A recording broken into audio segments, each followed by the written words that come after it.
Hi అండి, welcome to our channel కేసీజీ Hindi. My day 10th class students. చూడండి, కణకానికి అధికారి పాఠం ఫస్ట్ పార్ట్లో నేను ఎక్స్ప్లెనేషన్ చేయడం జరిగింది.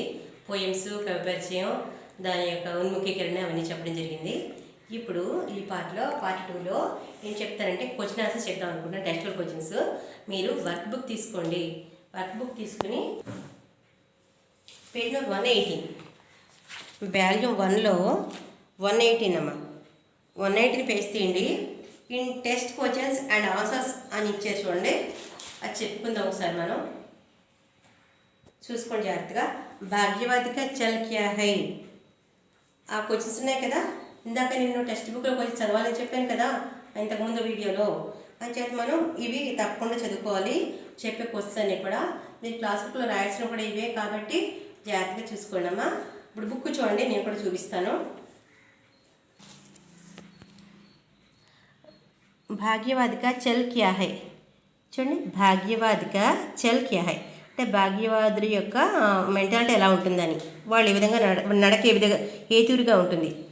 దూసరోంకి సంపత్తికో అపనా భాగ్య సమజ్కర్ భోగ్నా భాగ్యవాదిక చల్ హై. చూడండి, దూసరోంకి సంపత్తి ఎదుటి వాళ్ళ యొక్క సంపదని అపనా భాగ్య సమజ్కర్ అంటే మన యొక్క అదృష్టం కింద మందు కింద భోగ్నా భాగ్యవాదిక చల్ హై అనుభవిస్తూ ఉంటారు.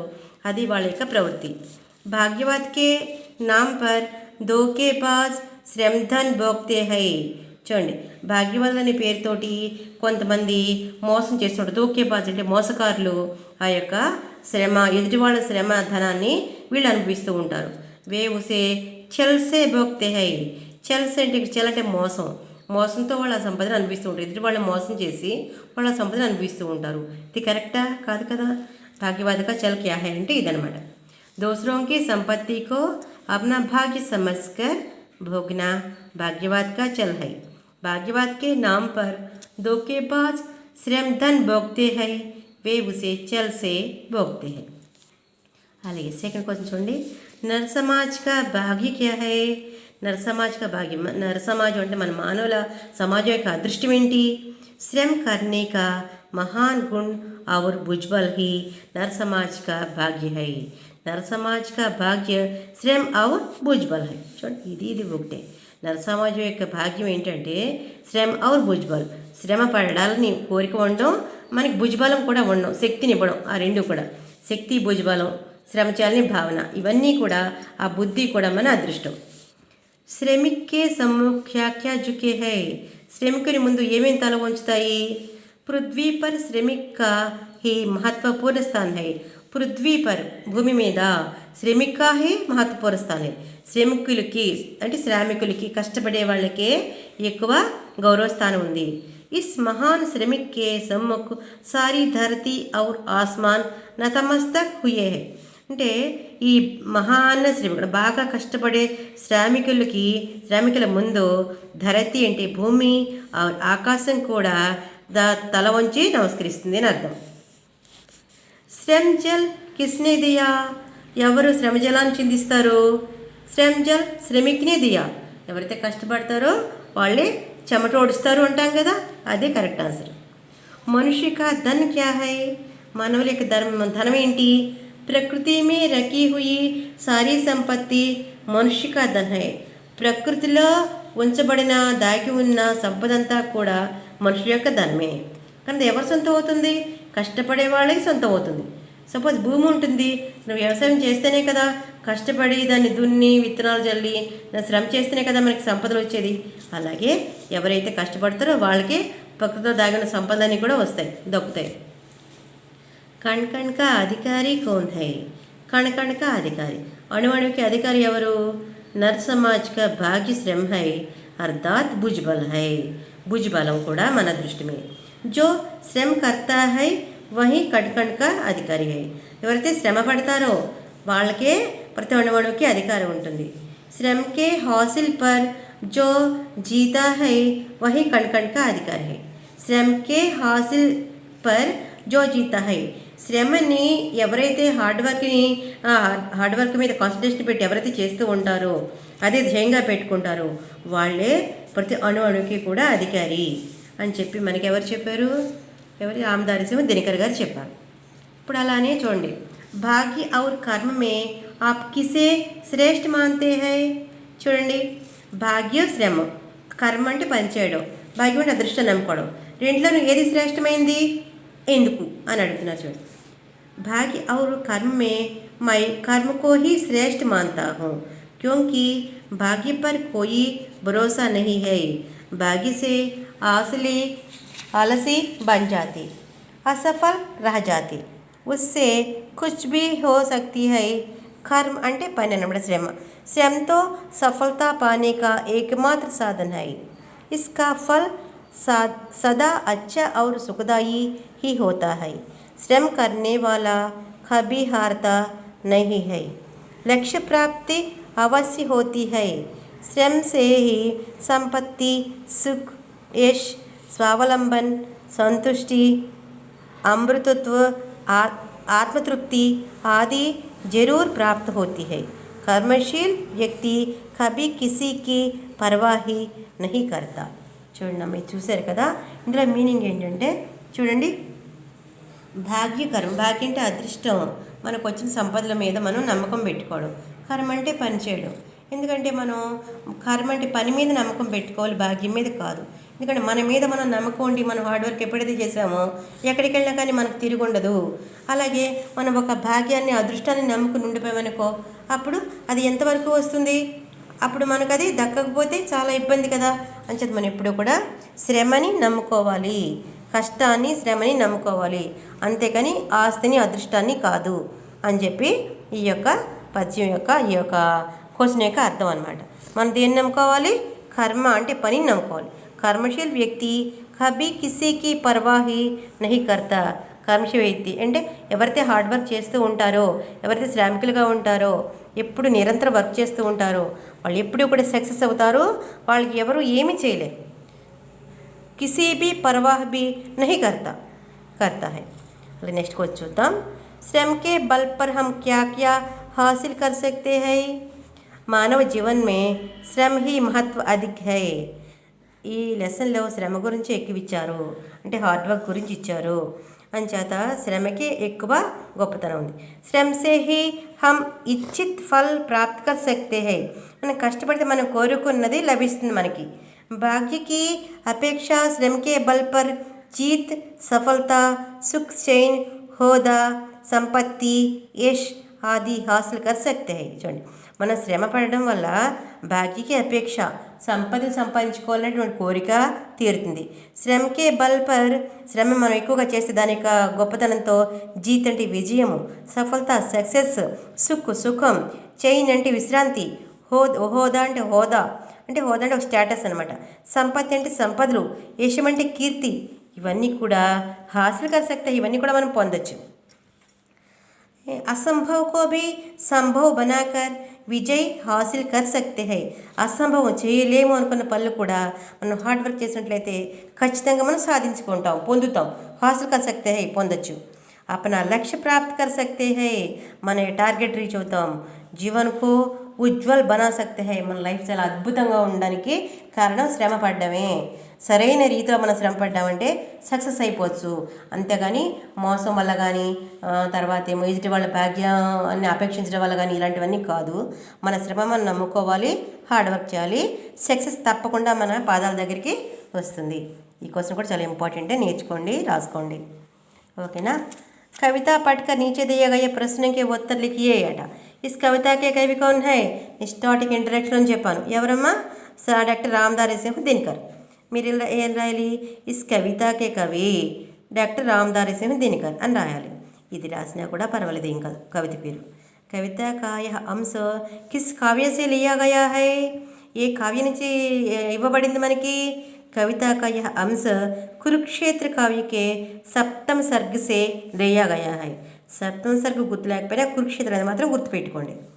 सबसे पहले सुख पाने का अधिकार किसके है. खूब श्रम करने वाला श्रमिक को ही सबसे पहले सुख पाने का अधिकार है. సుఖపడే అదృష్టం ఎవరికి ఉంటుంది, అందరికంటే ముందు హార్డ్ వర్క్ చేసే వాళ్ళకే ఉంటుంది. कण कण का अधिकारी किन्हें कहा गया है और क्यों. చూడండి, శ్రమ కే బల్ పర్ మానవ్ సబ్ కుచ్ హాసిల్ కర్ సక్తా హై. మనం ఇందాకటి క్వశ్చన్లో కూడా మనం చెప్పుకున్నాం కదా, చూడండి, శ్రమ్ కే బల్ పర్ క్యా క్యా హాసిల్ కర్ సక్తే అని చెప్పుకున్నాం కదా. ఇందులో మీనింగే ఇందులో కూడా వస్తుంది. మీరు అర్థం చేసుకుని చదివితే ఈజీగా ఉంటుంది. రెండు వేరువేరు అని అనుకోవద్దు. చూడండి, శ్రమ్ కే బల్ పర్ మానవ్ సుఖ్ కుచ్ హాసిల్ కర్ సక్తే హై, సబ్ కుచ్ అన్నీ కూడా పొందొచ్చు. శ్రమ मेहनत करने वाले के लिए असंभव कुछ भी नहीं है. प्रकृति के कण कण के पीछे उसी का श्रम है. भाग्य पर भरोसा न करके अपने श्रम पर ही वह निर्भर रहता है. अतः मेहनत करने वाले को ही कण कण का अधिकारी कहा गया है और यह सच ही है. అంచేత చూడండి, ఇందులో కూడా మీనింగ్ ఉంది. జాగ్రత్తగా చదువుకుంటే మనకి సారాంశంలో కూడా ఈ వర్డ్స్ మనకు వస్తాయి. ఇవన్నీ కూడా మీరు రాసుకోవాలి, చదువుకోవాలి. నిమ్నలిఖిత భాव से संबंधित कविता की पंक्ति चुनकर लिखिए. చూడండి, ధరతి और ఆకాశ్ ఇస్కే సామ్నే నతమస్తక్ హోతే హై అని ఇచ్చాడు కదా. ఇది పద్యంలో ఏ లైన్స్లో ఉంది చూడండి, నతమస్తక్ ఉంది కదా ఇక్కడ. జిస్కే సమ్ముఖ్ జుకి హుయి పృథ్వీ వినీత్ నప్తల్ హై. చూడండి, స్టార్టింగ్ లైన్స్ ఉంటాయి, అవి చూసుకోండి. పద్యం టెక్స్ట్ బుక్ దగ్గర పెట్టుకుని చూసుకోండి. ప్రకృతి మే ఉపలబ్ధ సారే సంసాధన్ మానవ మాత్రకే హై. చూడండి, కున్యస్త ప్రకృతి మే హై యా మనుషు మాత్ర కా ధన్ హై అని ఉంది కదా. ఈ లైన్స్ మనం ఈ విధంగా భావం చదువుకుని పద్యంలో ఏ లైన్స్లో ఏది ఉందన్నది గుర్తుపెట్టుకోవాలి. చూడమ్మా, ఇది పోయం ఇచ్చారు క్వశ్చన్స్. ఆ పోయం చదువుకుని క్వశ్చన్స్ ఎలా అయితే రాయాలో మీరు ప్రాక్టీస్ చేసుకోవాలి. कदम कदम बढ़ाए जा सफलता तू पाए जा, ये भाग्य है तुम्हारा तो कर्म से बनाए जा. निगाहें रखो लक्ष्य पर कठिन नहीं थे सफ़र, ये जन्म है तुम्हारा तो सार्थक बनाए जा. ఇలా అంటే ఇది మనకి ఇందులో పోయం కాదు, కొన్ని ఓన్గా ఇస్తారు. అప్పటి పద్యాంశ ఇస్తారు, అప్పటి గద్యాంశ ఇస్తారు. అలానే ఈ పద్యం ఇచ్చారు. ఈ పద్యం ఇస్తే ఒక క్వశ్చన్ చూసుకుని ఏ లైన్లో ఈ ఆన్సర్ ఉంది అని మీరు ఓన్గా చదువుకుని మీరు ప్రాక్టీస్ చేసుకోవాలి. ఈ ఆన్సర్ మీరు ఇందులో గుర్తించాలి. ఓకేనా. నెక్స్ట్ చూడండి, कवि मेहनत करने वालों को सदा आगे रखने की बात क्यों कर रहे हैं. చూడండి, అభివ్యక్తిలో ఉంది. कवि दिनकर जी मनुष्य के श्रम का समर्थन करते हैं. वे स्पष्ट करना चाहते हैं कि प्रकृति कभी भी भाग्यवाद के सामने नहीं झुकती है. असली लोग ही भाग्यवाद पर विश्वास रखते हैं. परिश्रमी लोग अपने माथे के पसीने से सब कुछ हासिल कर सकते हैं. काल्पनिक जगत का साकार देने वाला వహి అంటే ఎవరైతే హార్డ్ వర్క్ చేసి చెమటను చిందిస్తారో వాళ్ళే ఈ సృష్టిలో ఏదైనా సాధించగలుగుతారు. ఉస్కే సామ్నే పృథ్వీ ఆకాశ్ పాతాల్ తక్ జుక్ జాతే హై. వాళ్ళకి ప్రకృతిలో సమస్తం తల వంచుతాయి. అతః శ్రమ కర్నే వాలే కో హి సుఖ్ భోగనే కా మౌకా మిలే. వాళ్ళకి సుఖం పొందడానికి ముందు వాళ్ళకే అవకాశం వస్తుంది. సుఖ్ భోగనే కా అధికార్ भी उन्हीं को है. विजीत प्रकृति में स्थित कण कण का अधिकारी वे ही है. इसलिए कवि मेहनत करने वालों को सदा आगे रखने की बात कर रहे हैं. ఇవి అందువల్ల మనుషుడు సుఖపడడానికి ముందు హార్డ్ వర్క్ చేసేవాళ్ళు అని చెప్పారు అన్నమాట. శ్రమ కర్నే వాళ్ళ సఫలతా के आगे रखने की बात कर रहे हैं. हमें ये क्वेश्चन కూడా इंपॉर्टेंट है. చూడండి, अनुचित तरीके से धन अर्जित करने वाला व्यक्ति सही है या श्रम करने वाला. अपने विचार बताइए. అంటే రాంగ్ రూట్లో వెళ్ళి అంటే మోసం చేసి చెడ్డ ఉపాయాల ద్వారాగా కుతంత్రాల ద్వారాగా డబ్బు సంపాదించేవాళ్ళు గొప్ప, శ్రమ పడి డబ్బు సంపాదించేవాళ్ళు గొప్ప. మీ విచారం ఏంటి, మీ ఆలోచన ఏంటి, మీరు ఎవరు కరెక్ట్ అంటారు అని చెప్పి క్వశ్చన్ అడుగుతున్నారు మనకి. आप किसे श्रेष्ठ व्यक्ति मानते हैं, अनुचित तरीके से धन अर्जित करने वाले को या उचित तरीके से धन अर्जित करने वाले को. कण कण का अधिकारी कविता का आधार पर स्पष्ट कीजिए. మా క్వశ్చన్స్ 2-3 రకాలుగా ఇచ్చారు చూడండి. యాని ఎలా ఇచ్చినప్పుడు ఇదే ఆన్సర్ అని మీరు అర్థం చేసుకోవాలి. అక్కడ క్వశ్చన్ అలా ఇచ్చారు మేడం, ఇలా ఉంది ఏంటి అని మనం అనుకోకూడదు, అర్థం చేసుకోవాలి. చెడ్డ ఉపాయాల ద్వారాగా డబ్బు సంపాదించడం మంచిదా, మంచి మార్గంలో డబ్బు సంపాదించడం మంచిదా, ఏది కరెక్ట్ అని దీని యొక్క ఆన్సర్. అంటే అది మన ఓన్ వర్డ్స్లో కాకుండా కవితలో మనకి ఏవైతే ఇచ్చారో దాన్ని బట్టి మనం రాయాలని అర్థం చేసుకోండి అమ్మా. मानव जीवन में श्रम का महत्वपूर्ण स्थान है। श्रम करने वाले से ही मानव इच्छित सुख जीवन बिता सकता है।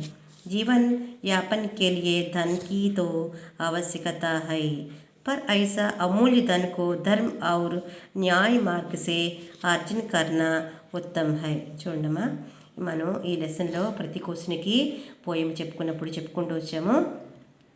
శ్రమ करने वाला ही महत्वपूर्ण स्थान है అని అది ఉంటుందని చోట్ల శ్రమ करने वाले ही మానవ్ అంటే కష్టపడేవాళ్ళు, ఇచ్చిత్ అంటే కోరికలు, సుఖ్ జీవన్ బితా సక్తా హై అంటే వాళ్ళ కోరుకున్న జీవితాన్ని సాధించగలుగుతారు కష్టపడేవాళ్ళు.